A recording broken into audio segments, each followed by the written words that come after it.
सही है सर, ठीक है। देखो बच्चों, आज का जो टॉपिक है वो है अपना प्राइमरी मेमोरी। ये क्लास आपके एनवीएस, केवीएस, टीजीटी, पीजीटी, इसके अलावा Bihar, UP, Haryana, TGT, PGT के अंदर सभी के अंदर एक क्लास जा रही है। याद रखिए, आपका सेकंड चैप्टर है प्राइमरी मेमोरी। आपका फर्स्ट चैप्टर था, उसका एक पार्ट हो गया था रोम। आज अपन रैम और केस के बारे में चर्चा करेंगे। रैम इसमें से प्राइमरी मेमोरी है और केस है वो एज ए प्राइमरी मेमोरी तो नहीं है, लेकिन बच्चों इसको यूज करते हैं एज ए बफर। तो इसको यूज करते हैं as a buffer primary memory और सीपीयू के बीच में। क्यों यूज करते हैं उसके बारे में भी अपन चर्चा करेंगे। आज दो टॉपिक को अपन निपटाने की कोशिश करेंगे, एक रैम और एक केस। लेकिन बच्चों एक चीज आपके दिमाग में आ जाना चाहिए, सेकंड वीडियो देखने से पहले फर्स्ट वीडियो आपका क्लियर होना चाहिए अच्छा समझने के लिए। अगर फर्स्ट वीडियो नहीं देखा है तो उसको जरूर देखिएगा, ताकि सेकंड आपके अच्छा समझ में आ जाए। क्योंकि हर चीज का एक फंडामेंटल होता है, एक बेसिक्स होता है कि ठीक है ये चीज इसलिए आई है और इस चीज का यूज ये है। तो मैंने फर्स्ट वीडियो में उस चीज को कवर करने की कोशिश की है। क्लियर? तो ये पॉइंट आपके दिमाग में रखना है। अब चलिए, आज अपना जो टॉपिक है वो क्या है, रैम। तो रैम का पूरा कंसेप्ट मैं आपको समझा रहा हूँ। क्लियर? तो चलिए स्टार्ट करते हैं। रैम, रैम का क्या कंसेप्ट है। तो रैम बच्चों, कल मैंने आपको बताया था कि ये आपका कंप्यूटर है, ये आपका कंप्यूटर है, ये आपका कंप्यूटर है। कंप्यूटर के अंदर दो पार्ट होते हैं, एक तो क्या होता है प्राइमरी मेमोरी और एक क्या होता है सीपीयू।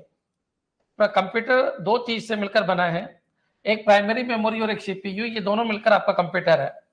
प्राइमरी मेमोरी के अंदर भी दो पार्ट होते हैं, रोम, जो कि कल मैंने आपको अच्छी तरीके से पढ़ा दिया था। बच्चों ये रोम जो होता है कंपनी बना के देती है और कंप्यूटर को इनिशियल स्टेज पे स्टार्ट करने के लिए, और इसकी प्रोग्रामिंग कंपनी करती है। इसकी प्रोग्रामिंग को यूजर नहीं करता है, कंपनी करके देती है, और इसके प्रोग्राम को बायोस कहते हैं। और कल मैंने ये चीज भी बता दी थी कि पहला ऑपरेशन क्या होता है, पोस्ट होता है। पोस्ट मैंने अच्छी तरीके से बता दिया था कि जो हार्डवेयर है उनको चेक करने की जो प्रोसेसिंग होती है उसको पोस्ट कहते हैं। तो पावर ऑन सेल्फ टेस्ट इसको कहते हैं। पोस्ट के बाद आपका क्या होता है, बायोस होता है बच्चों, basic input output system. Clear?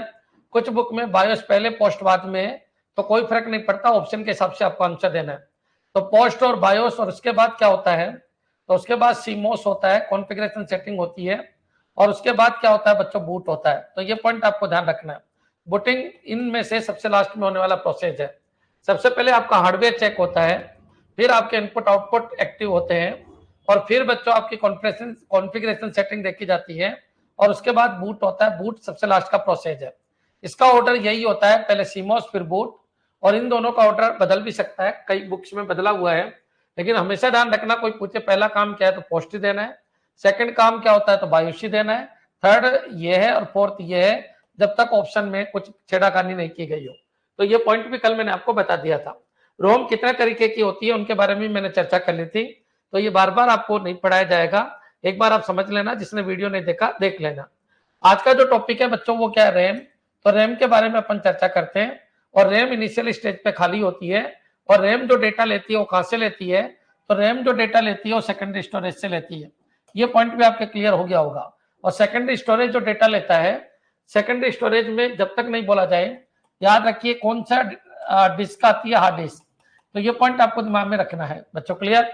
Secondary storage का मतलब एट ए टाइम अपन अपने कंप्यूटर लैपटॉप के अंदर जो यूज करते हैं जिसको हार्ड डिस्क कहते हैं, वो आपका सेकेंडरी स्टोरेज है। यहां से डेटा आपका रैम के पास पहुंचता है और रैम से डेटा आपका सीपीयू के पास पहुंचता है। आज का जो टॉपिक है उस टॉपिक को मैं स्टार्ट कर रहा हूं, और उस टॉपिक का क्या नाम है, उस टॉपिक का नाम है रैम। क्लियर बच्चों? तो चलिए स्टार्ट करते हैं। रैम, रैम को देखिए, रैम के कंसेप्ट को समझना। जो ये रैम होती है ये इनिशियल स्टेज के ऊपर, याद रखना रैम में आने वाला पहला प्रोग्राम आपका ओएस है। ये पूरी की पूरी आपकी रैम है। और रैम में ओएस कब आया, बूट होने के बाद आया। तो बूट होने के बाद रैम बनना स्टार्ट होती है, और इसमें जो पहला पार्ट आता है वो ओएस है। ओएस का मतलब कर्नल है बच्चों। क्लियर? कर्नल, ओएस पूरा नहीं आता। ओएस का जो .exe और .com फाइलों का ग्रुप है, जो कंप्यूटर यूजर की फाइलों के साथ मिलकर काम करता है, उनको शेड्यूल करता है, उनको मैनेज करता है बच्चों, जो फाइलें बनाने का काम करता है, जिसको अपन कर्नल कहते हैं, वो कर्नल आपका रैम के अंदर सबसे पहले आता है बच्चों। क्लियर? तो ये पॉइंट आपके क्लियर हो जाना चाहिए। रोम आपकी फुल भरी हुई होती है, ये बात हो ही गई थी। अब बच्चों जो बचा हुआ स्पेस है वहां पर आपके प्रोग्राम आएंगे। अब ये प्रोग्राम बच्चों कहां से आते हैं, ये सेकेंडरी स्टोरेज से आते हैं, या फिर बच्चों का इनपुट से भी आ सकते हैं। और बच्चों यहाँ पर आपको जो भी डिजायर है वो यहाँ पर आता है, और उसको मैनेज कौन करता है? आपका ऑपरेटिंग सिस्टम, क्योंकि आपका कंप्यूटर स्टार्ट हो चुका है। अब जितना भी मैनेजमेंट का काम है वो कौन संभालता है? Operating system. तो याद रखिए, ऑपरेटिंग सिस्टम एक सॉफ्टवेयर है जो कंप्यूटर को मैनेज करने का काम करता है। मैनेज द कंप्यूटर, बच्चों क्लियर? मैनेज द कंप्यूटर, ये वर्ड याद रखना। कंप्यूटर को मैनेज करने का काम कौन करता है? तो मैनेजमेंट का काम कौन करता है? ओएस। बच्चों क्लियर? तो ये पॉइंट आपके दिमाग में होना चाहिए। अब क्वेश्चन ये उठता है कि सर ठीक है, रैम हमारे समझ में आ गई, लेकिन रैम के बारे में कुछ बातें बताइए। तो रैम बच्चों जैसे ही लाइट जाएगी इसके डेटा डिलीट हो जाएंगे, इसलिए रैम एक वोलेटाइल मेमोरी है। किसी भी तरीके की मेमोरी हो बच्चों क्लियर, रैम कैसे भी हो, चाहे एस रैम हो चाहे डी रैम हो, वोलेटाइल होती है। वोलेटाइल का मतलब होता है लाइट जाते ही इसके डेटा भी डिलीट हो जाते हैं। क्लियर? तो ये पॉइंट भी आपके समझ में आ जाना चाहिए। रैम एक टेम्परेरी मेमोरी है, ये परमानेंट मेमोरी नहीं है, ये पॉइंट याद रखना। ये क्या है? एक टेम्परेरी मेमोरी है, टेम्परेरी मेमोरी है, ये पॉइंट आपको दिमाग में रखना है। ये कोई परमानेंट मेमोरी नहीं है जैसे रोम होती है। बच्चों क्लियर? ये पॉइंट भी आपके क्लियर हो जाना चाहिए। अब क्वेश्चन ये उठता है कि सर बिल्कुल समझ में आ गया, एक तो रैम वोलेटाइल है और एक टेम्परेरी मेमोरी है। क्वेश्चन ये उठता है कि रैम इनिशियल स्टेज पे खाली रहती है और रैम के अंदर बच्चों डेटा कहां पर किस लोकेशन पे आएगा ये ओएस तय करता है, क्योंकि मैनेज कौन करता है? कंप्यूटर को ओएस करता है। अब क्वेश्चन ये उठता है रैम कितने तरीके की होती है? तो अगर बात करें रैम, तो रैम दो तरीके की होती है। एक रैम कौन सी होती है? आपकी डी रैम। और एक कौन सी रैम होती है? आपकी एस रैम। एक डी रैम होती है और एक एस रैम होती है, दोनों की बनावट में थोड़ा सा अंतर है। बच्चों यहाँ से हर बार एक क्वेश्चन आता है और वो क्वेश्चन इस तरीके का आता है कि उसका आप फायदा उठा सकते हो। क्लियर है? चलिए आगे बढ़ते हैं। तो डी रैम क्या होता है? डी रैम की फुल फॉर्म होती है dynamic random access memory. Dynamic random access memory, dynamic random access memory, ये पॉइंट आपके दिमाग में होना चाहिए। Access memory. क्लियर? तो ये पॉइंट क्लियर कर लीजिए। एसरैम का मतलब होता है static random access memory, static random access memory, random access memory. बच्चों क्लियर? अब इनकी बनावट में भी अंतर है, एक्सेस मेमोरी। अब बच्चों क्वेश्चन ये उठता है कि सर ये टेम्परेरी डेटा लेती है? बिल्कुल लेती है। बिल्कुल खाली रहती है? बिल्कुल। ये वोलेटाइल मेमोरी है? बिल्कुल। बच्चों क्लियर? अब डी रैम किससे बनती है? तो डी रैम में एक डी रैम का फ्लिप फ्लॉप, फ्लिप फ्लॉप क्या होता है? तो फ्लिप फ्लॉप एक सर्किट होता है, फ्लिप फ्लॉप एक सर्किट होता है। बच्चों क्लियर? याद रखना, फ्लिप फ्लॉप, बच्चों क्लियर? फ्लिप फ्लॉप एक सर्किट होता है जो 1 बिट होल्ड करता है, 1 बिट होल्ड करता है। बच्चों क्लियर? अगर देखा जाए तो 1 बिट का मतलब क्या होता है? तो याद रखिए 0 वोल्ट अगर है, 0 से लगा के 1 वोल्ट तक है तो इसको 0 ही काउंट करते हैं, और 1 से लगा के 2.5 वोल्ट तक है तो बच्चों इसको अनडिफाइंड फॉर्मेट बोलते हैं। क्या बोलते हैं? अनडिफाइंड। बच्चों क्लियर? वोल्टेज के रूप में आपका डेटा सेव रहता है तो इसको अपन अनडिफाइंड कहते हैं। और 2.5 वोल्ट से लगा के अगर 5 वोल्ट है तो इसको अपन 1 कहते हैं। बच्चों अगर मान लो किसी फ्लिप फ्लॉप के ऊपर 4 वोल्टेज है या 5 वोल्टेज है तो इसका मतलब 1 है, और 0 से 1 के बीच में वोल्टेज है तो इसका मतलब 0 है। तो ये पॉइंट आपको ध्यान रखना है। फ्लिप फ्लॉप के ऊपर जो वोल्टेज होता है वो कितना होता है? तो वोल्टेज जो होता है फ्लिप फ्लॉप के ऊपर, एक फ्लिप फ्लॉप के ऊपर जो वोल्टेज होगा, किसी भी फ्लिप फ्लॉप के ऊपर वोल्टेज लेवल कितना हो सकता है? तो 0 से लगा के 5 वोल्ट तक हो सकता है। बच्चों क्लियर? ये पॉइंट आपके दिमाग में रखना है। अगर 0 से 1 वोल्टेज तक मिलता है तो 0 काउंट होता है, 1 से लगा के 2.5 ढाई वोल्टेज तक मिलता है तो अनडिफाइन होता है, और 2.5 से लगा के 5 वोल्ट तक होता है तो 1 काउंट होता है। क्लियर? तो ये पॉइंट भी आपके समझ में आ जाना चाहिए। डी रैम का जो फ्लिप फ्लॉप होता है वो 1 बिट को होल्ड करता है, या तो 0 या 1 को। इसके अंदर एक ट्रांजिस्टर होता है और एक कैपेसिटर होता है। ये ट्रांजिस्टर, ये कैपेसिटर होता है। इसको बच्चों याद रखना, जो डी रैम होता है उसके अंदर एक तो ट्रांजिस्टर होता है, इसको क्या बोलते हैं? ट्रांजिस्टर। और इसको क्या बोलते हैं बच्चों? कैपेसिटर। और कैपेसिटर के रूप में ही, कैपेसिटर के रूप में ही डेटा यहाँ पर स्टोर होते हैं। याद रखना, कैपेसिटर मेमोरी भी किसको कहते हैं? तो डी रैम को कहते हैं। एस रैम में कैपेसिटर होता ही नहीं है। बच्चों क्लियर? याद रखना, डी रैम में एक ट्रांजिस्टर होता है और एक क्या होता है? कैपेसिटर। याद रखिए, अगर मैं यहाँ पर वोल्टेज डालता हूँ 5 वोल्ट तो वो यहाँ आके स्टोर हो जाता है, और इसका मतलब यहाँ पर 1 स्टोर है। क्लियर? और अगर मैं यहाँ पर कोई वोल्टेज नहीं डालता इसका मतलब 0 स्टोर है, या 0 से 1 से कम वोल्टेज डालता हूँ इसका मतलब भी क्या है? 0 स्टोर है। क्लियर? तो ये पॉइंट आपके दिमाग में आना चाहिए। कई बार एक क्वेश्चन आ जाता है डी रैम बनाने के लिए क्या चाहिए? एक ट्रांजिस्टर और एंड एक कैपेसिटर की जरूरत है। डी रैम का एक फ्लिप फ्लॉप बनाने के लिए, डी रैम के फ्लिप फ्लॉप बनाने के लिए, डी रैम फ्लिप फ्लॉप बनाने के लिए, फ्लिप फ्लॉप बनाने के लिए, बनाने के लिए एक ट्रांजिस्टर और एक कैपेसिटर चाहिए, के लिए एक ट्रांजिस्टर और एक कैपेसिटर की जरूरत है। क्लियर है बच्चों, ये पॉइंट आपको ध्यान रखना है। डीप रैम का एक फ्लिप फ्लॉप बनाने के लिए, एक फ्लिप फ्लॉप बनाने के लिए एक ट्रांजिस्टर और एक कैपेसिटर की जरूरत है बच्चों। क्लियर, तो ये पॉइंट आपको याद रखना है, जरूरत है। क्लियर, यहां से आपका क्वेश्चन बनता है। अब क्वेश्चन ये उठता है कि ठीक है सर, कैपेसिटर की एक प्रॉब्लम है क्या कि ये समय के साथ साथ क्या होता है, डिस्चार्ज। तो कैपेसिटर समय के साथ साथ डिस्चार्ज होता है, तो ये पॉइंट भी आपको ध्यान रखना है, समय के साथ डिस्चार्ज होता है, समय के साथ डिस्चार्ज होता है बच्चों। क्लियर, आपके मोबाइल की बैटरी पे कैपेसिटर है जो समय के साथ डिस्चार्ज होती रहती है, चाहे आप उसको यूज करो चाहे मत करो, होती है। तो कॉमन सी बात है बच्चों, अगर आपने 5 वोल्ट डाला और दूसरे फ्लिप फ्लॉप के ऊपर जब काम कर रहे होते हो तो ये 5 वोल्ट से नीचे डाउन हो जाता है। जो ये वोल्टेज है ये 5 वोल्ट से नीचे चला जाता है बच्चों। कितना, 2.5 से भी नीचे चला जाता है, 1 से भी नीचे चला जाता है। और बच्चों जो आपने 1 डाला था वो 0 में कन्वर्ट हो जाता है। लाइट नहीं गई है फिर भी इसका डेटा बदल जाता है बच्चों। क्लियर, लाइट नहीं जाने के बावजूद भी लाइट का मतलब क्या होता है बच्चों, प्रकाश। जो अपनी विद्युत की बात कर रहा हूं वो लाइट नहीं, जो प्रकाश है बच्चों। क्लियर, लाइट का मतलब क्या, करंट। यहाँ पर जो लाइट है उसकी जगह मैं करंट लिख देता हूं ताकि कोई कंफ्यूज नहीं हो। लाइट का मतलब बच्चों प्रकाश नहीं है, यहाँ पर क्या, करंट नहीं गई बच्चों। क्लियर, नहीं गई फिर भी डेटा बदल जाए, इसलिए इसका नाम क्या है, डी रैम है। डायनेमिक क्योंकि अपने डेटा को बदलती है बच्चों। क्लियर, करंट आ रही है फिर भी अपने डेटा को बदल लेती है, किसकी वजह से, कैपेसिटर की नेचर की वजह से बच्चों। क्लियर, तो याद रखिए करंट रेगुलर है, ये पॉइंट आपको ध्यान रखना है। करंट आने के बावजूद भी डेटा बदल जाता है बच्चों। क्लियर, करंट रेगुलर है फिर भी डेटा बदल जाता है, डेटा बदल जाता है, इसलिए इसको क्या कहते हैं, डी रैम, बदल जाता है बच्चों। क्लियर, क्यों बदल जाता है, किसकी प्रॉब्लम है, कैपेसिटर की, इसलिए इसका नाम क्या पड़ा, डी रैम पड़ा बच्चों। क्लियर, तो ये पॉइंट आपके समझ में आ जाना चाहिए। याद रखना, अगर किसी ने 1 वोल्ट से नीचे रखा है तो कभी वो 5 नहीं होगा, लेकिन अगर 1 रखा है तो वो 0 हो जाता है बच्चों। क्लियर, याद रखिए, आप और हम डी रैम को यूज करते हैं, और डी रैम के अंदर बच्चों इस प्रॉब्लम को दूर करने के लिए एक रिफ्रेश सर्किट लगाया जाता है। रिफ्रेश सर्किट किसके अंदर लगाया जाता है, तो रिफ्रेश सर्किट की अगर बात करूं तो डी रैम के अंदर लगाया जाता है बच्चों। कई बार ये क्वेश्चन आ जाता है कि ऐसी कौन सी मेमोरी है जिसमें रिफ्रेश सर्किट लगता है, तो डी रैम के अंदर बच्चों रिफ्रेश सर्किट लगता है। क्यों लगाया जाता है रिफ्रेश सर्किट, क्योंकि 2.5 वोल्ट से नीचे जैसे ये जाएगा ये इसको रिफ्रेश करके वापस 5 वोल्ट में कन्वर्ट कर देगा बच्चों। अगर 5 वोल्ट यहाँ पर पहुंचता है तो वो समझ जाता है कि मेरे को रिफ्रेश सर्किट की जरूरत है, तो रिफ्रेश सर्किट बच्चों रिफ्रेश करता रहता है, तो रिफ्रेश करने में इसका टाइम वेस्ट हो जाता है बच्चों। क्लियर, डी रैम रिफ्रेश करने में टाइम वेस्ट करती है, इसलिए इसकी स्पीड स्लो है। डी रैम रिफ्रेशिंग के अंदर टाइम वेस्ट करती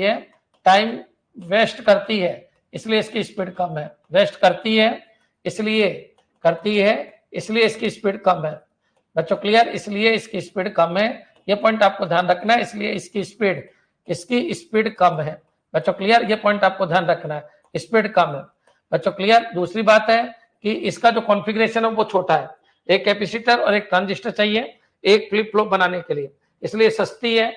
डी रैम एक सस्ती मेमोरी है, तो मेरे हिसाब से डी रैम बिल्कुल क्लियर, स्टूडेंट यूज करते हैं, बहुत सस्ती होती है। 1 GB डी रैम 600 रुपए के से लगा के 1000 रुपए तक आपकी आ जाती है बच्चों। क्लियर, काफी सस्ता कॉन्फ़िगरेशन होता है, कॉम्प्लेक्सिटी कम होती है, टाइम कंज्यूमिंग ज्यादा है, स्पीड कम होती है, रिफ्रेश करने में टाइम ज्यादा वेस्ट करती है। रिफ्रेश का क्या कंसेप्ट है वो मैंने आपको समझा दिया। क्लियर, अगर डी रैम क्लियर है तो एक बार कमेंट कर दो कि हाँ सर बिल्कुल क्लियर है, इसमें कोई दिक्कत नहीं है। ये क्वेश्चन अभी आपके किस में आया था, आईए में भी आया था और ये कोर्ट में चला गया, तो याद रखना क्वेश्चन में ये था वो फास्ट मेमोरी कौन सी है जिसमें ट्रांजिस्टर और कैपेसिटर दोनों होते हैं, तो बच्चों डी रैम होती है, क्योंकि एस रैम में कैपेसिटर होता ही नहीं है, एस रैम में केवल क्या होता है, ट्रांजिस्टर होता है, तो उसकी भी अपन चर्चा करेंगे।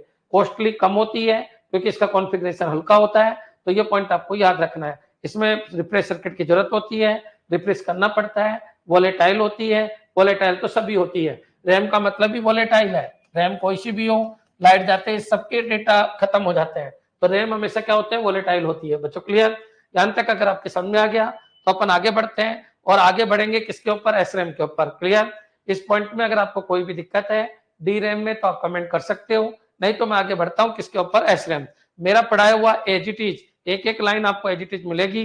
पॉइंट याद रखिए, याद रखिए, एक एक चीज आपकी खोपड़ी में बैठ जानी चाहिए। एज इट इज क्वेश्चन उठ के आते हैं, उनको ढंग से सुनना है। क्लियर? नेक्स्ट आगे बढ़ते हैं बच्चों। अब आगे बढ़ते हैं अपन एस रैम। तो रैम की जब बात चल रही थी तो डी रैम को मैंने आपको समझा दिया। अगर रैम की बात करें तो रैम दो तरीके के बच्चों। क्लियर? एक तो कौन सी डी रैम, एक तो कौन सी है डी रैम, और एक कौन सी है बच्चों एस रैम। तो बच्चों क्लियर, अब अपन एस रैम की बात कर लेते हैं। तो एस रैम का एक फ्लिप फ्लॉप अगर बनाना है तो इसमें 6 ट्रांजिस्टर की जरूरत है। वन फ्लिप फ्लॉप बनाने के लिए, वन फ्लिप फ्लॉप बनाने के लिए इसमें 6 ट्रांजिस्टर की जरूरत है। बनाने के लिए 6 ट्रांजिस्टर की जरूरत है, 6 ट्रांजिस्टर की जरूरत है, 6 ट्रांजिस्टर की जरूरत है बच्चों। क्लियर? ये पॉइंट आपको याद रखना है, ट्रांजिस्टर की जरूरत है। इसमें कैपेसिटर नहीं होता है, जरूरत है, याद रखना, इसमें कैपेसिटर नहीं होता। इसमें एस रैम में तो कॉमन सी बात है। एस रैम का जब मैं डायग्राम बनाऊंगा तो क्या डायग्राम बनता है, तो ये इस तरीके का एक डायग्राम बनता है। इसमें 4 ट्रांजिस्टर इस तरीके से लगे होते हैं। क्लियर है बच्चों? ये 4 ट्रांजिस्टर यहाँ पर लगे हुए हैं। ये क्या है बच्चों? ट्रांजिस्टर है। और बच्चों 2 ट्रांजिस्टर कुछ इस तरीके से लगे होते हैं। देखिए ये 2 ट्रांजिस्टर कुछ इस तरीके से लगे होते हैं। एक ट्रांजिस्टर ये और एक ट्रांजिस्टर आपका ये दोनों आपस में इस तरीके से जुड़े हुए होते हैं। हाँ जी बच्चों, ये कितने? 6 ट्रांजिस्टर से मिलकर बच्चों 4 तो ये है, 2 ये है, तो 6 ट्रांजिस्टर से मिलकर एक एस रैम बनती है। आपको डायग्राम को दिमाग में नहीं रखना, बस आपको इसको लैंग्वेज को आपको यूज करना है। कॉम्प्लेक्सिटी इसकी ज्यादा है, लेकिन इसमें कैपेसिटर वाली प्रॉब्लम नहीं है। इसमें रिफ्रेश सर्किट की भी जरूरत नहीं है। एस रैम बहुत फास्ट है बच्चों। क्यों? क्योंकि रिफ्रेश करने का टाइम वेस्ट नहीं होता। एस रैम फास्ट होती है, एस रैम फास्ट है, एस रैम फास्ट है बच्चों। क्लियर? क्यों? क्योंकि इसमें कैपेसिटर नहीं है। एस रैम फास्ट है, no refresh circuit, no refresh circuit, no refresh circuit, no refresh circuit बच्चों। क्लियर? ये पॉइंट भी आपको दिमाग में आ जाना चाहिए। तो इसमें कोई रिफ्रेश सर्किट नहीं है, तो रिफ्रेशिंग टाइम यहाँ पर वेस्ट नहीं होता, ये वर्किंग टाइम ही है। इसलिए बच्चों ये बहुत फास्ट है, कॉम्प्लेक्सिटी इसकी ज्यादा है, कॉस्ट इसकी ज्यादा है। तो बच्चों याद रखना, ये कॉस्टली देन बच्चों क्लियर रैम बच्चों डी रैम। तो ये पॉइंट आपको ध्यान रखना है, ये डी रैम से ज्यादा कॉस्टली है, कॉम्प्लेक्सिटी भी ज्यादा है। तो ये पॉइंट आपके दिमाग में आ जाना चाहिए। इसकी बात की अपन ने एस रैम। अब क्वेश्चन ये उठता है कि सर ठीक है, तो फिर अपन एस रैम यूज क्यों नहीं करते? क्योंकि बहुत ज्यादा कॉस्ट पड़ जाती है। तो बच्चों याद रखिए, स्टूडेंट क्या यूज करता है? डी रैम, और साइंटिस्ट लोग क्या यूज करते हैं? एस रैम, क्योंकि वहां पर कॉस्ट स्पीड का मैटर है बच्चों। रिसर्च के अंदर हमेशा ध्यान रखिए रैम, एस रैम को यूज किया जाता है बच्चों। क्लियर? तो याद रखिए, जो साइंटिस्ट लोग है या फिर ये मान के चलिए जो भी साइंस और टेक्नोलॉजी से जुड़े हुए लोग हैं, वो अपने कंप्यूटर में रैम की जगह, डी रैम की जगह क्या यूज करते हैं? एस रैम, क्योंकि एस रैम की स्पीड बहुत फास्ट होती है। यहाँ तक अगर आपके क्लियर है तो कमेंट कर दीजिए। फिर अपन चलते हैं DDR के भी बहुत सारे वर्जन आए, उनके बारे में अपन पढ़ लेते हैं। उनकी फुल फॉर्म कई बार आ जाती है। डी रैम बनाने के लिए कितने फ्लिप फ्लॉप मिनिमम यूज होते हैं? ये कोई क्वेश्चन नहीं है, याद रखिए फ्लिप फ्लॉप बहुत सारे हैं, फ्लिप फ्लॉप हजारों लाखों के अंदर होते हैं बच्चों। क्लियर? तो याद रखिए, जितनी आपकी कैपेसिटी बनानी है उतने ज्यादा फ्लिप फ्लॉप जुड़ते चले जाएंगे। ये कोई क्वेश्चन नहीं हुआ, मेरे हिसाब से अंत तक क्लियर हो जाना चाहिए। हाँ, ये जरूर होगा कि एक फ्लिप फ्लॉप एक बिट को होल्ड करता है, और एक बिट को होल्ड अगर कर रहा है तो एक एक फ्लिप फ्लॉप को बनाने के लिए एक ट्रांजिस्टर और एक कैपेसिटर चाहिए, और यहाँ पर आपको 6 ट्रांजिस्टर चाहिए। क्लियर? यहाँ तक अगर समझ में आ गया तो एक बार जरूर कमेंट कीजिए। दोनों में कंपेरिजन हो गया, डी रैम और एस रैम के अंदर कंपेरिजन हो चुका है। क्लियर है बच्चों? थोड़ी सी स्पीड से कमेंट कर दो कि हाँ सर दोनों में कंफ्यूजन खत्म, अब हमको इनमें कोई कंफ्यूजन नहीं है।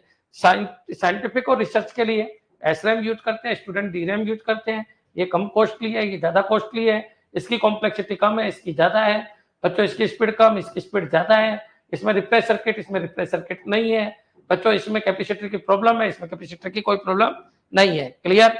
यहाँ तक अगर आपके समझ में आ गया तो अपन आगे बढ़ते हैं। अब बच्चों क्वेश्चन ये उठता है कि सर ठीक है, आगे हमारे समझ में कि जो रैम होती है, ठीक है रैम है। अब रैम के बाद अपन बात करते हैं डी रैम। तो डी रैम की भी अपन ने चर्चा कर ली, इसकी क्या प्रॉब्लम है वो भी बता दी। रैम कोई भी हो वोलेटाइल है, रैम कोई भी हो इनिशियल स्टेज पे खाली है, रैम कोई भी हो लाइट जाते है डेटा डिलीट हो जाते हैं। रैम वर्ड ही वोलेटाइल का नाम है बच्चों। क्लियर?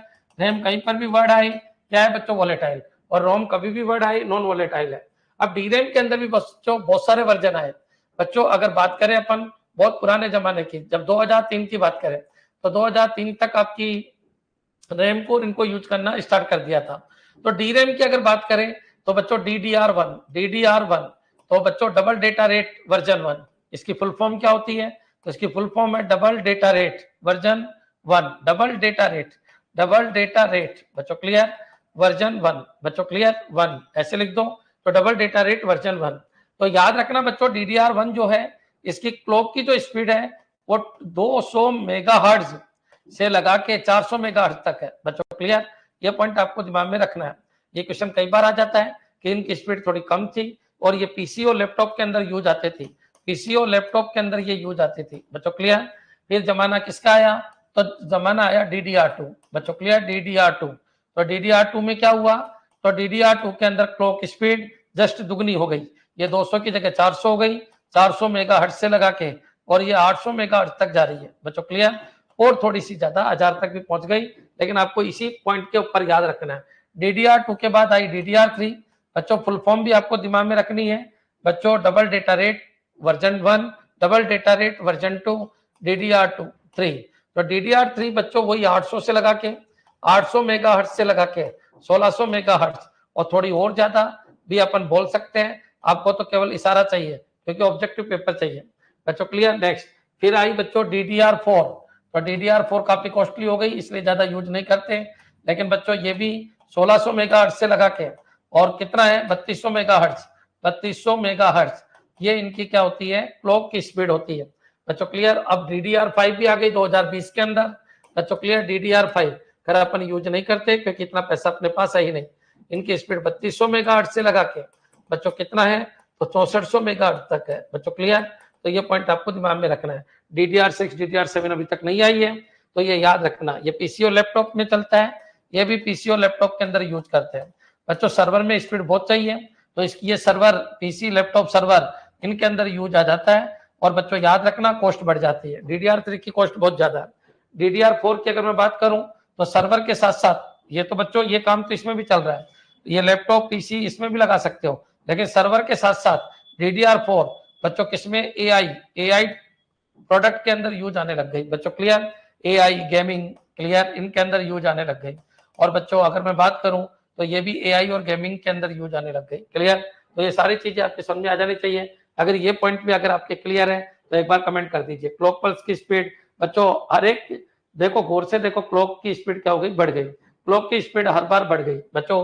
कहीं पर क्लॉक 2 मेगाहर्ट्ज थी, आज 6400 मेगाहर्ट्ज है, कई गुना स्पीड बढ़ चुकी है, आप सबको पता है बच्चों क्लियर। कितना? लगभग 32 गुना स्पीड बढ़ चुकी है। उस रैम से ये रैम 32 गुना ज्यादा फास्ट है क्लियर। तो ये सब चीज आपके दिमाग में आ जाने चाहिए क्लियर। एक बार कमेंट कर दीजिए कि हाँ सर बिल्कुल क्लियर है, कोई दिक्कत नहीं है। क्लॉक की स्पीड बढ़ गई है, मतलब वर्किंग स्पीड बढ़ गई, डेटा ट्रांसफर करने की स्पीड बढ़ गई है। एक बच्चों वोल्टेज भी कम यूज करते हैं, वो ज्यादा वोल्टेज यूज करते थे, कम वोल्टेज यूज करते हैं क्लियर। ये नई टेक्नोलॉजी हो, पुरानी टेक्नोलॉजी है बच्चों। Server AI plus gaming clear. तो ये पॉइंट भी आपको ध्यान रखना है। सर्वर के अंदर ये भी यूज आती है, ये भी यूज आती है। आज के जमाने में सबसे ज्यादा सर्वर AI गेमिंग इनके अंदर DDR5 रैम को यूज कर रहे हैं। आप लोग कौन सी रैम को यूज कर रहे हैं? DDR3 और DDR2 को ज्यादा यूज कर रहे हैं बच्चों क्लियर। मोबाइल में DDR2 और DDR3 ज्यादा यूज आ रही है। पुराने कंप्यूटर है तो DDR1 यूज आ रही है क्लियर। तो इनमें से केवल इतना पूछेगा कि क्या अंतर है, तो क्लॉक पल्स का अंतर है, स्पीड का अंतर है, डेटा ट्रांसमिशन करने का जो अंतर है वो अंतर है। नाम तो आपको पता ही है, double data rate version 1, double data rate version 2, इस तरीके से इनके नाम चलते हैं। ये डी रैम है बच्चों क्लियर। अगर ये समझ में आ गया तो आगे बढ़ते हैं। यहां तक क्लियर है बच्चों? चलिए अब बच्चों क्वेश्चन ये उठता है कि सर रैम तो हमारे समझ में आ गई, रैम बिल्कुल खाली है, फिर रैम के अंदर डेटा आता है, फिर वो सीपीयू के पास जाता है, तो ये पॉइंट तो हमारे बिल्कुल क्लियर है। अब क्वेश्चन ये उठता है बच्चों, क्वेश्चन ये उठता है कि आज का जो टॉपिक है वो क्या था? कल का टॉपिक रोम था, तो रोम मैंने अच्छी तरह पढ़ा दिया। फर्स्ट वीडियो आप जरूर देखिए, यूट्यूब के ऊपर भी पढ़ा है। हाँ, पूरा कोर्स कंटेंट आपके एप्लीकेशन के अंदर मिल जाएगा आपको बच्चों। पहले भी मैंने पढ़ा रखा है। तो रैम भी अपना खत्म, अब आ जाइए केस मेमोरी को अपन को समझना है। यहाँ से भी क्वेश्चन आना स्टार्ट हो गया। केस कौन कौन सी होती है, कौन कौन सी केस सीपीयू में होती है, कौन कौन सी केस बाहर होती है बच्चों क्लियर। अब क्वेश्चन ये उठता है कि केस को प्राइमरी मेमोरी कहते हैं, तो केस को प्राइमरी मेमोरी कुछ कहते भी है, कुछ नहीं भी कहते, कोई फर्क नहीं पड़ता। अब देखो केस को प्राइमरी मेमोरी क्यों कहते हैं? क्योंकि एक तरीके से केस एक बफर है बच्चों क्लियर। तो ये पॉइंट आपके दिमाग में आ जाना चाहिए। केस क्या है? एक बफर है। प्राइमरी मेमोरी जब भी आए आपको आंसर क्या देना है? तो आपको दो ही आंसर देना है, रोम और रैम। बच्चों क्लियर?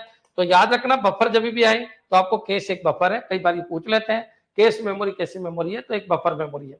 क्लियर? तो बफर मेमोरी क्यों यूज करते हैं? तो स्पीड बढ़ाने के लिए बफर मेमोरीज को यूज करते हैं। क्लियर? तो चलिए अपन आगे बढ़ते हैं और कंसेप्ट को समझते हैं। क्लियर? चलिए, क्वेश्चन ये उठा कि सर बिल्कुल समझ में आ गया, यहां तक कोई दिक्कत नहीं, मैंने आपके कमेंट नहीं लिए, एक बार कमेंट ठोक दीजिएगा कि सर एस रैम भी क्लियर है, डी रैम भी क्लियर है, और डी रैम के जो वर्जन आए वो भी क्लियर है, कोई दिक्कत नहीं है, कोई कंफ्यूजन नहीं है। अब DDR6 और DDR7 DDR8 जब आएगी तब पढ़ा देना, अभी तक तो नहीं आई। लास्ट क्या आई? DDR5 कब आई? 2020 में।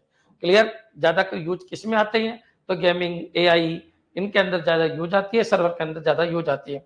अपन लोग किसको ज्यादा यूज करते हैं? DDR1, DDR2, DDR3 को ज्यादा यूज करते हैं। ज्यादा अच्छा मोबाइल लेना है तो DDR3 को अपन यूज कर लेते हैं। क्लियर? चलिए आगे बढ़ते हैं अपन। अब बच्चों अपन कैश मेमोरी की बात करते हैं, लेकिन कैश से पहले अपन को पूरा कंसेप्ट को समझना होगा। क्लियर? चलिए बच्चों, होता क्या है कि आपका जो सीपीयू होता है उसके अंदर डेटा को होल्ड करने के लिए, सीपीयू के अंदर डेटा को होल्ड करने के लिए क्या होते हैं? रजिस्टर होते हैं। बच्चों क्लियर? याद रखना, कोई ये पूछे सीपीयू के अंदर डेटा को होल्ड करने के लिए क्या होता है? रजिस्टर होते हैं, इसमें कोई प्रॉब्लम नहीं होनी चाहिए। अब बच्चों यहाँ पर होती है आपकी प्राइमरी मेमोरी। पुराने कंप्यूटर इसी तरीके से चलते थे, प्राइमरी मेमोरी के अंदर डेटा को होल्ड करने के लिए रैम होती है। बच्चों क्लियर? और यहाँ पर बच्चों आपका सेकेंडरी स्टोरेज है, ये पुराने जमाने का कॉन्फ़िगरेशन है, ओल्ड कॉन्फ़िगरेशन है। तो सेकेंडरी स्टोरेज से डेटा रैम में जाता था और रैम से डेटा निकल के आपका रजिस्टर में आता था, और रजिस्टर का सीपीयू जो रजिस्टर रैम से डेटा सीपीयू के पास जाता था और सीपीयू डेटा को रजिस्टर में डाल देता था, फिर यूज आता था तो रजिस्टर से ले लेता था, इस तरीके से लेता था और वर्किंग करता था। तो ये पॉइंट आपके समझ में आ जाना चाहिए। पहले वो डेटा डालता है और फिर डेटा को यूज करता है। क्लियर? सीपीयू डायरेक्टली डेटा को, आए हुए डेटा को डायरेक्ट यूज नहीं करता, पहले उसको डालता है रजिस्टर में, फिर उसको यूज करता है। जब रजिस्टर पढ़ाएंगे तो और क्लैरिटी आ जाएगी। तो आपका ओरिजिनल डेटा यहाँ होता था। बच्चों क्लियर? लेकिन बच्चों ये पॉइंट आपके दिमाग में रखना है कि सेकेंडरी स्टोरेज की स्पीड स्लो होती है, इसकी स्पीड फास्ट होती है, इसकी स्पीड और भी फास्ट होती है। तो कॉमन सी बात है बच्चों, जो मोस्ट फ्रिक्वेंटली डेटा है उनको होल्ड करने के लिए एक यहाँ पर बफर आई और यहाँ पर कैश मेमोरी आई। बच्चों क्लियर? लेकिन आजकल का जो कॉन्फ़िगरेशन है वो कुछ इस तरीके से यूज किया जाता है। बच्चों कैसा यूज किया जाता है? यहाँ पर आपकी सेकेंडरी स्टोरेज है, ठीक है, जिसको अपन क्या कहते हैं? Hard disk. हार्ड डिस्क, तो जो हार्ड डिस्क है उसके अंदर आपके डेटा रहता है, कंटेंट रहता है, फाइलें, मूवी, वीडियो, ऑडियो जो भी है वो हार्ड डिस्क के अंदर रहता है। यहाँ पर आपकी रैम है। बच्चों ये रैम है, रैम की साइज थोड़ी छोटी बना देता हूँ, ये लीजिए रैम है। क्लियर? डेटा आने की बात कर रहा हूँ, रोम बनाने की जरूरत नहीं, प्राइमरी मेमोरी बनाने की जरूरत नहीं। यहाँ पर आपका रजिस्टर है। बच्चों क्लियर? ये आपके रजिस्टर है। रजिस्टर कहाँ मिलते हैं? तो रजिस्टर सीपीयू के पास मिलते हैं। तो ये पॉइंट भी आपको ध्यान रखना है, it is not the part of primary memory, it is the part of CPU. बच्चों clear? It is primary memory, it is secondary memory. अब क्वेश्चन ये उठता है कि सर ये तो बड़ी मेमोरी है, ये छोटी है। ये बिल्कुल छोटी मेमोरी है। जो रजिस्टर होते हैं वो कुछ बिट के होते हैं। आजकल जितने भी रजिस्टर चल रहे हैं वो बच्चों रजिस्टर 8 बिट का भी होता है, 16 बिट का भी होता है, 32 बिट का भी होता है और 64 बिट का भी होता है। ये रजिस्टर की स्टैंडर्ड साइज है। कुछ कुछ बच्चों 12 बिट के भी रजिस्टर होते हैं, लेकिन उनको अपन आजकल यूज नहीं आते, मॉडर्न टाइम में। पहले बीच में यूज आते थे तो 8 बिट, 16 बिट, 32 बिट, 64 बिट के रजिस्टर होते हैं। रैम जो होती है वो कुछ जीबी तक होती है, 1 जीबी से लगा के 1 टीबी तक ये आज मोस्टली मिल जाती है। क्या? रैम 1 जीबी से लगा के 1 टीबी तक की रैम आपको आराम से मिल जाती है। क्लियर? तो कॉमन सी बात है, 1 जीबी अपन अगर बोले तो 1 जीबी बोल दीजिए, 1 जीबी, 2 जीबी, है ना, इस तरीके से, क्योंकि अपन स्टूडेंट है तो स्टूडेंट के हिसाब से अगर अपन बोले तो 1 जीबी, 2 जीबी, 4 जीबी, बच्चों क्लियर, 8 जीबी, इस तरीके की रैम आपको मिलती है। कुछ रैम 16 जीबी की भी आने लग गई। क्लियर? लेकिन सर्वर की रैम की बात करेंगे तो वहाँ टीबी तक की रैम हो जाती है, अपन उनकी चर्चा नहीं करें। अब आ जाइए हार्ड डिस्क। तो हार्ड डिस्क आपकी टीबी, आजकल मॉडर्न हार्ड डिस्क टीबी से स्टार्ट होती है और बच्चों पेटाबाइट तक जाती है। तो चलिए आगे बढ़ते हैं। ये जो भी होती है मैग्नेट की बनी होती है, ये सब आपको पता है। ये किसकी बनी होती है? मैग्नेट की बनी होती है, मैग्नेट। बच्चों क्लियर? मैग्नेट से बनी मेमोरी की स्पीड कम होती है। ये बनी होती है, किसकी बनी होती है? सेमीकंडक्टर। बच्चों क्लियर? तो ये मेमोरी ये क्या है? तो ये आपकी सेमीकंडक्टर मेमोरी है। ये सेमीकंडक्टर मेमोरी है, इनकी स्पीड फास्ट होती है। सेमीकंडक्टर मेमोरी है, तो सेमीकंडक्टर मेमोरी की स्पीड फास्ट होती है। और रजिस्टर जो होते हैं ये बच्चों फ्लिप फ्लॉप के मिलकर बने होते हैं। इन फ्लिप फ्लॉप, बच्चों क्लियर, कुछ छोटे मोटे फ्लिप फ्लॉप, तो बच्चों इनकी स्पीड क्योंकि इनमें इतना ज्यादा मैपिंग करने की जरूरत नहीं होती, इसलिए रजिस्टर की स्पीड फास्ट है। कोई पूछे इनमें से स्पीड फास्ट किसकी है, तो इनमें से फास्ट स्पीड रजिस्टर की है। अब बच्चों क्वेश्चन ये उठता है कि सर इसकी स्पीड कम है, इसकी स्पीड ज्यादा है, तो स्पीड को मिसमैच होने से रोकने के लिए यहाँ पर एक मेमोरी लगाई जाती है जिसका नाम है कैश मेमोरी। जो कैश मेमोरी है बच्चों वो अधिकतर एसरैम की बनी होती है। किसकी? एसरैम। क्यों? क्योंकि एसरैम तो अपन यहाँ यूज नहीं करते, ये तो अधिकतर क्या होती है, रैम डी रैम की बनी होती है। लेकिन बच्चों इसकी स्पीड फास्ट होने की वजह से इससे छोटी मेमोरी एज ए बफर की तरह अपन यूज कर लेते हैं, जिसको अपन कैश मेमोरी कहते हैं। बच्चों क्लियर? तो कई बार ये क्वेश्चन आ जाता है कि कैश मेमोरी अधिकतर किससे बनती है? एसरैम से बनती है। ये आपका रजिस्टर है और ये cache memory as a buffer use आती है, तो ये पॉइंट भी आपको ध्यान रखना है। एज ए बफर यूज आती है, तो ये पॉइंट आपको ध्यान रखना है, एज ए बफर यूज आती है। बच्चों इन दोनों के बीच में स्पीड मिसमैच को रोकने के लिए एक मेमोरी होती है जिसको अपन बफर कहते हैं, और बफर बनाने के लिए आजकल एसएसडी को यूज करते हैं। एसएसडी का मतलब क्या होता है? Solid state drive. ये हार्ड डिस्क से छोटी और रैम से बड़ी होती है। इसका मतलब क्या होता है? Solid state drive. आपने देखा होगा आजकल क्या होता है? Solid state drive. बच्चों क्लियर? हार्ड डिस्क के साथ साथ आपका एसएसडी भी दी जाती है, छोटी एसएसडी भी दी जाती है कुछ जीबी की। बच्चों क्लियर? वो क्या काम करती है? वो बफर का काम करती है, कैश भी बफर का काम करती है। ये दोनों के दोनों क्या काम कर रही है? बफर का काम कर रहा है। ये प्रोसेसिंग में पार्टिसिपेशन नहीं कर रही। ये किसका काम करती है? तो ये बफर का काम करती है। और प्रोसेसिंग में कौन कौन काम कर रही है? हार्ड डिस्क, रैम और कैश। हार्ड डिस्क, रैम और रजिस्टर, ये तीनों प्रोसेसिंग के लिए जरूरी है। कोई पूछे क्या इनकी जरूरत थी? नहीं है जरूरत। ये केवल बफर है, स्पीड बढ़ाने के काम में आती है। बफर स्पीड बढ़ाने के काम में आता है, स्पीड बढ़ाने के काम में आता है। ये पॉइंट आपके दिमाग में आ जाना चाहिए, बढ़ाने के काम में आता है। बच्चों क्लियर? काम में आता है। अब एक चीज मैं आपको और क्लियर कर देता हूं, जो ये एसएसडी है जिससे आजकल बफर बनाया जा रहा है, ये दो चीज की बनती है। या तो फ्लैश मेमोरी से बनती है जिसको अपन एसएसडी कहते हैं, या कोर मैग्नेट की बनती है। कोर मैग्नेट जो पहले के जमाने में बनती थी, कोर मैग्नेट की बफर बनाई जाती है। तो बफर मेमोरी यहाँ पर दो तरीके की बनती है। यहाँ पर जो बफर मेमोरी है वो कैसे? वो एसरैम से बनती है। ये भी आपकी बफर है। बच्चों क्लियर? तो ये पॉइंट भी आपके दिमाग में आ जाना चाहिए। तो याद रखना, ये प्रोसेसिंग में पार्टिसिपेशन नहीं करती, ये केवल स्पीड बढ़ाने के काम में आती है। कौन? कैश और बफर और रैम और रजिस्टर और सेकेंडरी स्टोरेज के बिना आपका कंप्यूटर चल ही नहीं सकता। ये प्रोसेसिंग के अंदर पार्टिसिपेशन करती है। बच्चों क्लियर? ये सीपीयू के अंदर होता है, कुछ केस सीपीयू के अंदर होती है, कुछ केस बाहर होती है। रैम बच्चों बाहर होती है, मदरबोर्ड पे होती है। बफर बाहर होती है और हार्ड डिस्क बच्चों बाहर होती है। बच्चों क्लियर? ये पॉइंट भी आपके समझ में आ जाना चाहिए। क्या ये क्लियर है? क्लियर है बच्चों? एक बार कमेंट कर दीजिए कि हाँ सर बिल्कुल समझ में आ गया, अब कोई दिक्कत नहीं है। कि ठीक है, हार्ड डिस्क और रैम के बीच में स्पीड मिसमैच को रोकने के लिए या स्पीड बढ़ाने के लिए एक बफर को यूज किया गया जिसका नाम है क्या है? एसएसडी, या पहले की अगर बात करें तो कोर मैग्नेट। क्लियर? एक बार कमेंट कर दीजिए। एसएसडी एचडी का काम करती है ना सर? हार्ड डिस्क का काम करती है, बिल्कुल करती है। अगर किसी के पास पैसा है तो हार्ड डिस्क को हटा दो, उसकी जगह आप एसएसडी को यूज कर लो। और किसी कोई गरीब व्यक्ति है, कोई कमजोर व्यक्ति है, कम पैसा है, तो हार्ड डिस्क की जगह हार्ड डिस्क यूज कर लो और दोनों के बीच में एसएसडी को यूज कर लो। क्लियर? ये पॉइंट भी आपके समझ में आ गया होगा।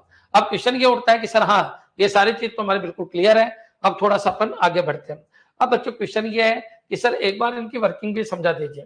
तो बच्चों वर्किंग ये है कि आपका ये सीपीयू है, ठीक है, ये आपका सीपीयू है और सीपीयू के पास क्या होता है? रजिस्टर होता है। तो ये लीजिए आपके रजिस्टर है, और रजिस्टर दो तरीके के होते हैं, एक जनरल पर्पज, एक स्पेशल पर्पज, जो उनकी बाद में बात कर लेंगे। लेकिन अभी तो तुम इतना समझ लो कि यहाँ पर क्या होता है? रजिस्टर होता है। बच्चों क्लियर? यहाँ पर क्या होता है? आपका रजिस्टर होता है। अब क्वेश्चन ये उठता है कि आपका जो डेटा है सर फ्लिप फ्लॉप कोई स्टोरेज यूज करता है क्या? फ्लिप फ्लॉप तो स्टोरेज बनाने के काम में आता है, कोई भी अगर मेमोरी बनाते हैं तो फ्लिप फ्लॉप से बनती है। तो ये पॉइंट आपको ध्यान रखना है। फ्लिप फ्लॉप सेमीकंडक्टर मेमोरी बनाने की एक यूनिट है बच्चों। क्लियर? जो ट्रांजिस्टर और कैपेसिटर से मिलकर बनता है। अगर डी रैम की बात करें तो, और एस रैम की बात करें तो केवल ट्रांजिस्टर से मिलकर बनता है, जो ओनली 1 बिट डेटा को ही होल्ड करता है। क्लियर है यहाँ तक? अगर ये समझ में आ गया तो एक बार बिल्कुल एएलयू के अंदर होते हैं ये जो सर्किट बनता है, जितना भी सर्किट है, एडर, सबट्रैक्टर, मल्टीप्लेक्सर, क्लियर, वो भी एएलयू के अंदर होते हैं। तो ये पॉइंट याद रखना सर्किट बनाने के लिए। या स्टोरेज, देखिए फ्लिप फ्लॉप क्या है? तो फ्लिप फ्लॉप ऐसे सर्किट है जो डेटा को याद रखते हैं, या मेमोरी सर्किट फ्लिप फ्लॉप को बोलते हैं। सर्किट दो तरीके के होते हैं, कॉम्बिनेशनल और एक होते हैं सिक्वेंशियल। कॉम्बिनेशनल सर्किट जो भी होते हैं जैसे एडर, सबट्रैक्टर, तो इनको याद करने की जरूरत नहीं पड़ती, कैलकुलेशन परफॉर्म करते हैं और आउटपुट देते हैं। जो कैलकुलेशन परफॉर्म करके आउटपुट देते हैं उनको कॉम्बिनेशनल सर्किट कहते हैं। और बच्चों जो आउटपुट तो देते हैं लेकिन याद भी रखते हैं, उनको सीक्वेंशियल सर्किट कहते हैं। बच्चों क्लियर? मतलब जिनके अंदर पुरानी चीजें याद रहती है, मतलब फीडबैक लगते हैं पुरानी चीजों के, तो उनको सीक्वेंशियल सर्किट कहते हैं। क्लियर? तो फ्लिप फ्लॉप एक सीक्वेंशियल सर्किट है, ये पॉइंट आपको याद रखना है। ये याददाश्त वाले सर्किट है, अगर मैं इसके ऊपर जाऊंगा तो बहुत टाइम वेस्ट हो जाएगा। क्यों? क्योंकि पहले से ही मैंने डिजिटल के अंदर फ्लिप फ्लॉप पढ़ा रखा है, एक बार वहां से देख लेना। क्लियर? लेकिन एक चीज मैंने आपको बता दी, flip flop is a sequential circuit. Clear? तो जिस समय आपको डिजिटल पढ़ाई जाएगी उस समय आपको बता देंगे, बाकी डिजिटल आपके अकाउंट में डाल रखी है, वहां से जरूर देख लीजिएगा फ्लिप फ्लॉप क्या होता है, कैसे वर्क करते हैं। SR flip flop, JK flip flop, D flip flop, T flip flop, ये सारे के सारे मैंने आपको पढ़ा रखे हैं। क्लियर? चलिए आगे बढ़ते हैं अपन। तो बच्चों ये CPU है, ये रजिस्टर है, और यहाँ पर क्या होता है, तो यहाँ पर बच्चों आपकी क्या है, रैम है। बच्चों क्लियर? ये रैम है, जो प्रोसेसिंग की बात कर रहे हैं, तो ये रैम है। और यहाँ पर क्या है, तो यहाँ पर आपकी हार्ड डिस्क है। बच्चों क्लियर? तो यहाँ पर आपकी हार्ड डिस्क है, हार्ड डिस्क है। अब बच्चों इस हार्ड डिस्क से डेटा आया, तो डेटा पूरा की पूरी जॉब एक साथ आती है, क्लिक करते ही जॉब एक साथ आती है। स्पीड बढ़ाने के लिए अगर मान लो रैम इसके साथ वर्क कर रही है, तब तक ये डेटा फास्ट मेमोरी के अंदर आ जाता है, फास्ट मेमोरी के अंदर आ जाते हैं। एक बार बताइए फास्ट मेमोरी कौन सी है, तो फास्ट मेमोरी आपकी SSD है। यहाँ से डेटा अब ये जुड़ा रहता है रैम से, तो रैम जब तक इससे वर्क कर रही है, जिस पे क्लिक किया वो डेटा यहाँ पर आ जाता है। अब आपको यहाँ से डेटा उठाने की जरूरत नहीं, आपको डेटा SSD के अंदर मिल जाएगा, तो स्पीड बहुत फास्ट हो जाती है। रैम से डेटा लिया जाता है और रैम से डेटा लेके CPU के पास डेटा पहुंचता है, CPU इसको बाइनरी में कन्वर्ट कर देता है, CPU इसको बाइनरी डेटा में कन्वर्ट कर देता है। अब बाइनरी मतलब आप सबको पता है, बिट डेटा में कन्वर्ट कर देता है। बिट डेटा का मतलब समझ में आ गया होगा, बिट डेटा यानी 1-0 के फॉर्मेट में कन्वर्ट कर देता है। अब बच्चों अगर डेटा छोटा है तो रजिस्टर में डाल देता था, लेकिन कॉमन सी बात है रजिस्टर की साइज कम होती है, तो बच्चों स्पीड बहुत कम हो जाएगी। तो होता क्या है बच्चों, जो भी डेटा आया, तो वो डेटा अगर बड़ा है तो उसको क्या करेगा, बाइनरी में कन्वर्ट करके केस में डाल देगा। इसको बोलते हैं बच्चों L1 केस। L1 केस, अगर L1 केस की साइज थोड़ी ज्यादा होती है किससे, रजिस्टर से। अब बच्चों अगर मान लो डेटा और बड़ा है, तो आजकल एक केस और आने लग गई, जिसको बोलते हैं L2 केस। L2 केस की साइज और बड़ी होती है किससे, L1 से। याद रखना CPU के अंदर क्या क्या होता है, तो CPU के अंदर बच्चों, CPU के अंदर आप सबको पता है ALU होता है, ठीक है, ALU होता है और CU होता है। क्लियर? इसके अलावा रजिस्टर होता है, और क्या होता है, L1 होता है, और क्या होता है, L2 होता है। और इनका कॉन्फ़िगरेशन ऐसे ही होता है, पहले CPU ने जो भी कन्वर्ट किया पहले रजिस्टर में आ सकता है तो रजिस्टर में डालता है, रजिस्टर से बड़ा है तो L1 में डालता है, उससे भी बड़ा है तो L2 में डालता है। तो कॉन्फ़िगरेशन इसी तरीके से होगा, रजिस्टर की साइज छोटी होती है, उससे बड़ी L1, उससे बड़ी L2। अब बच्चों क्वेश्चन ये उठता है कि CPU के अंदर ये सारी की सारी मेमोरी होती है, रजिस्टर भी CPU का पार्ट है, L1 भी CPU का पार्ट है, L2 भी CPU के अंदर ही होता है।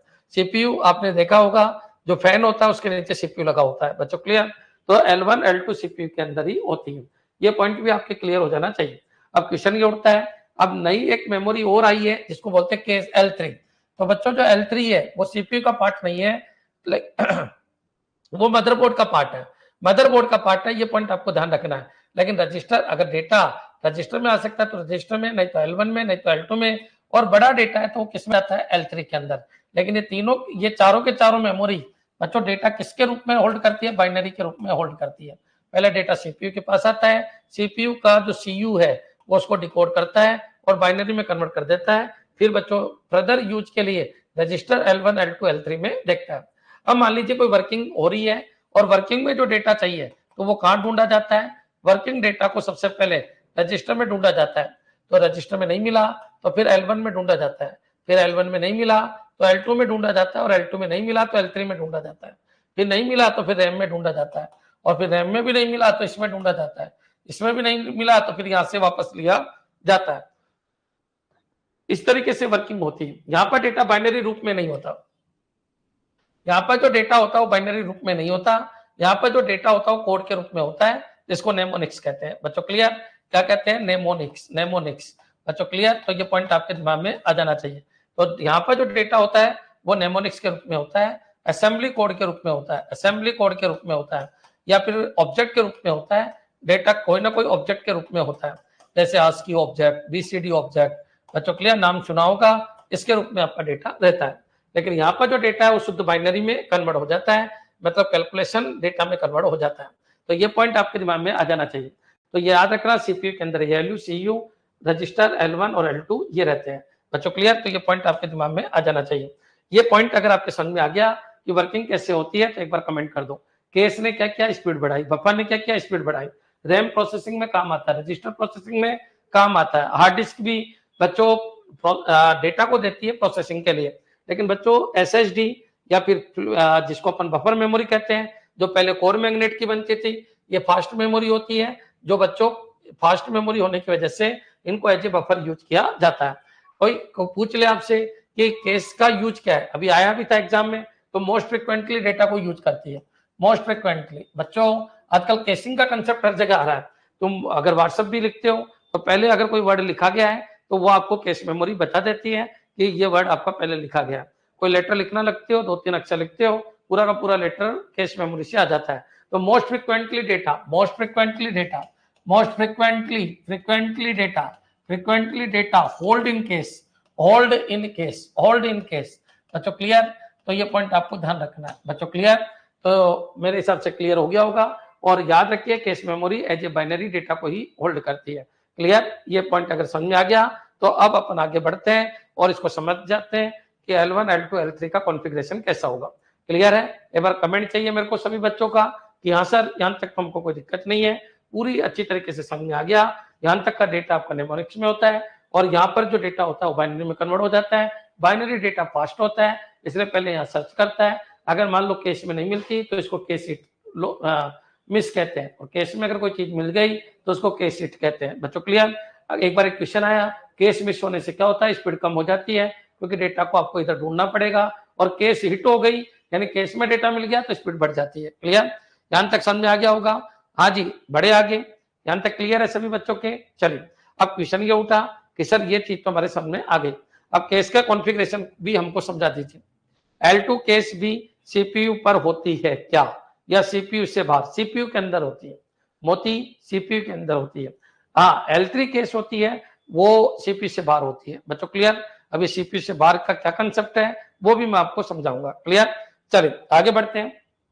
देखो बच्चों, देखिए पहले क्या होता था, जो सीपीयू होते हैं उनके अंदर एक ही कोर होते थे। सीपीयू है उसके अंदर एक ही कोर होते थे, इसको बोलते हैं सिंगल कोर प्रोसेसर। बच्चों clear? Single core processor, single core processor. कोई आपसे ये पूछ ले कि प्रोसेसर कौन सी जनरेशन में आए थे? बच्चों क्लियर? तो 4th जनरेशन में आए थे। 4th जनरेशन के जो प्रोसेसर है, दुनिया का पहला प्रोसेसर कौन सा है? तो इंटेल 4004। कई बार ये पूछ लिया जाता है, तो ये पॉइंट याद रखना। दुनिया का फर्स्ट प्रोसेसर ये है जो 4th जनरेशन में आया था। दुनिया का फर्स्ट प्रोसेसर कौन सा है? बच्चों क्लियर? तो दुनिया का फर्स्ट प्रोसेसर ये है, और ये कितने बिट का था? ये 4 बिट का प्रोसेसर था। क्लियर है बच्चों? कुछ प्रोसेसर ऐसे भी है जैसे इंटेल बच्चों 808। बच्चों क्लियर? 808 है, 8008। क्लियर? तो ये कितने बिट का था? ये 16 बिट का था। क्लियर? तो ये पॉइंट आपको ध्यान रखना है। तो ये सॉरी 8 बिट का था। ये कितने बिट का? 8 बिट का।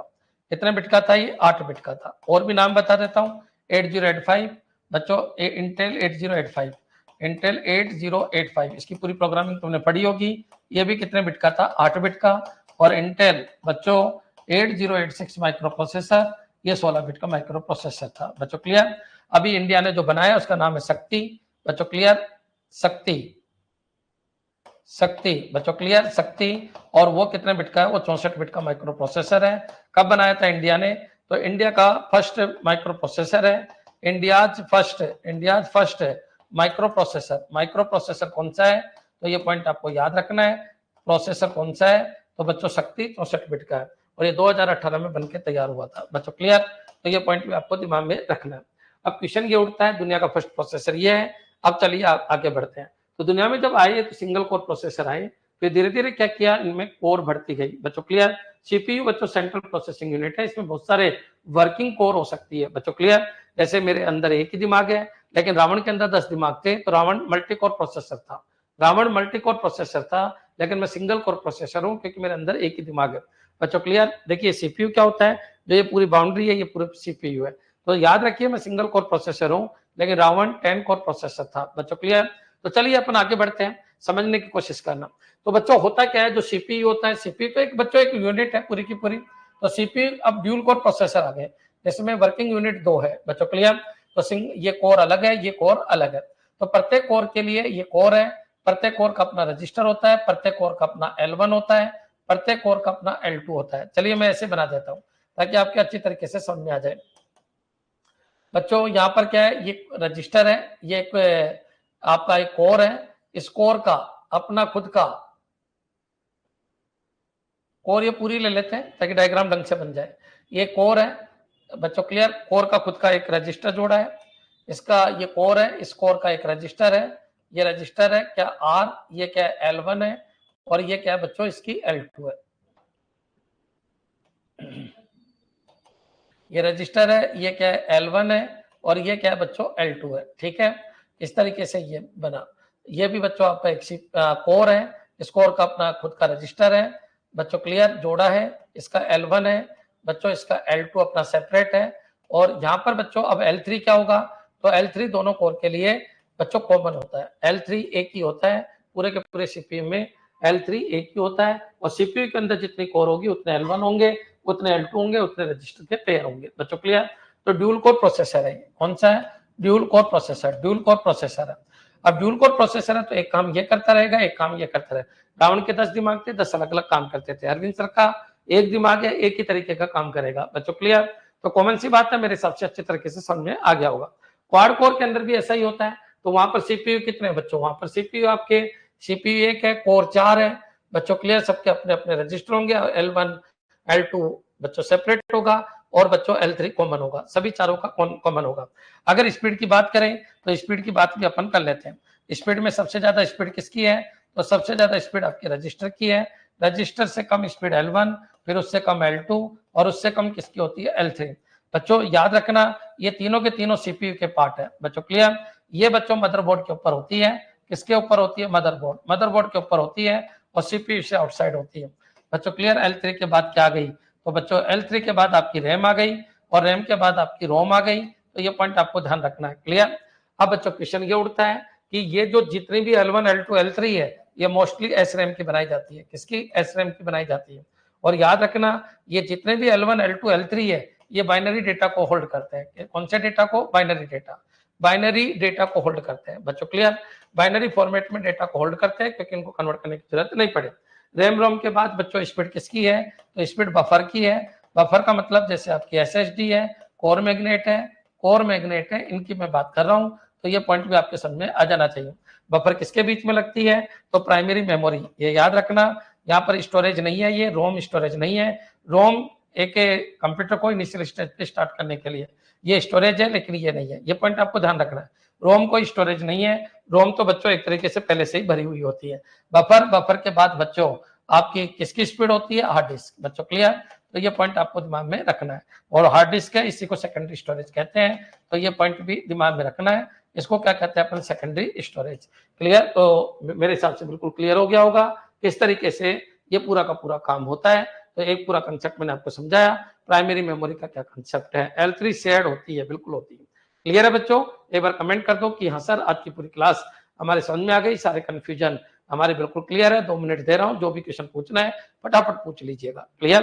किसी भी तरीके का, सीपीयू बच्चों बड़ी चीज है, सीपीयू बड़ी चीज है। सीपीयू के अंदर कितनी भी कोर हो सकती है, क्लियर। तो डुअल कोर, क्वाड कोर बच्चों, हेक्सा कोर नाम सुना होगा। हेक्सा कोर है तो 16 कोर हो सकती है किसी सीपीयू के अंदर। वर्किंग यूनिट को कोर कहते हैं, क्लियर। वर्किंग यूनिट को क्या कहते हैं, कोर कहते हैं। ये पॉइंट भी आपके समझ में आ जाना चाहिए। तो मेरे हिसाब से आज रैम और केस बिल्कुल मैंने आपको समझा दिया, कौन सी स्पीड ज्यादा रहती है, किसकी स्पीड कम होती है, ये बिल्कुल क्लियर है।